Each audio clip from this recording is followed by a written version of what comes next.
Welcome to Learn Short and Typing with VIKAS Sir. Kailash Chandra magazine, transcription number 227, volume number 11.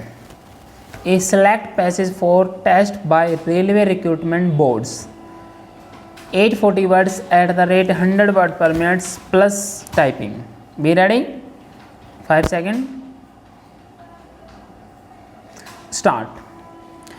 Mr. Deputy Chairman, sir, the railways are very important from the point of view of those who believe in the ever-increasing part that the public sector should play in the life of this country.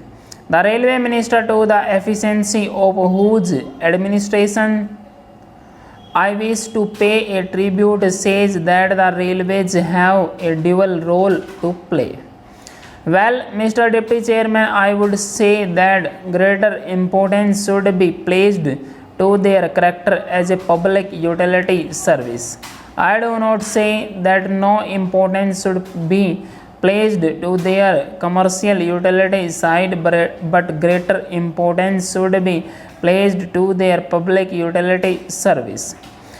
The railways, therefore, should be model employers in this country.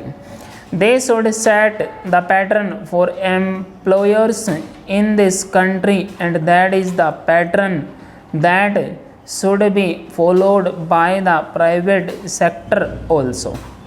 Now, sir, even private companies can run commercial concerns, but it is the belief of socialists that the state alone can run them in a manner consistent with public welfare. Therefore, the supreme criterion by which the railway administration should be judged is the utility so far as the public is concerned. Therefore, I think the railways should be responsive to public needs. They should have the public welfare at heart. I am glad to find that non-official agencies are being associated with the railways in a number of ways. There are a number of committees that have been enumerated by the respected railway minister. They provide the railway administration with non-official help and cooperation. I say, sir, that if nationalized industries are to make an appeal to the country, their public utility work must become increasingly clear to the public. Whether from the public point of view the railways contribute more or less to the general revenues should be a matter of less concern than their efficient running. Now, sir, I listened with interest to the speech of my friend in which he catalogued the grievances of railway men and suggested various methods in which the administration can be more responsive to the needs of railway men. I fully agree and support those recommendations. Then, sir, it is a matter of great concern that house rents in some places are very high and the railway employees are given house rents at low rates. Also, I think there is need for an increase in the railway checking staff. If the railway checking staff is increased, ticketless travel will go down, provided that you make it worthwhile for the railway staff to carry out their duties. I say that some reward should be given to those members of the checking staff who successfully launch prosecutions against the ticketless travelers. I think, sir, if they have a prospect held out to them that in case they are able to catch ticketless travelers, they will be given some reward, they will be more active.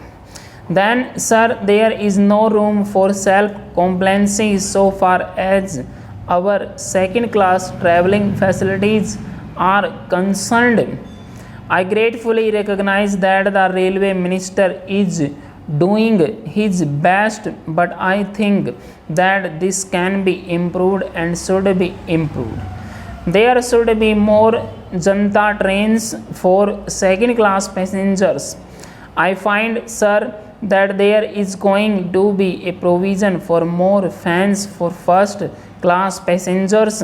Well, I do not grudge that facility to the first class passengers, but I would like more facilities to be given to our second class passengers because it is they who contribute most to their revenues.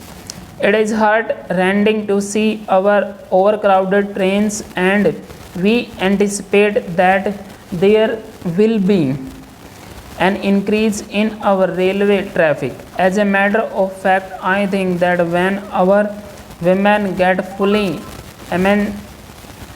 emancipated, they will be traveling much more in our railways than they are doing today. You go and see the western countries, there you find that the greater number of passengers are represented by women. It is not so in this country.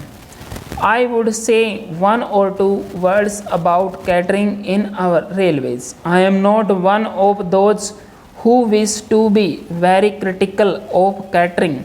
I think the standard of catering is not bad. On the whole, it is fairly reasonable, but the number of waiters in our platforms requires to be greatly increased. I myself had ordered dinner at Delhi station and had gone without food. It is because the waiter is not able to bring food in time. This has happened several times. This needs to be looked into. At one time, we used to have a number of waiters running all over a station. That is not so now. The number has gone down if the air conditioned travelers and the first class passengers find it difficult to get food. Much worse must be the case with the second class passengers. A complaint which I have often heard from many second class passengers and many people of moderate income is that the charge per kg of luggage is too high. Full stop.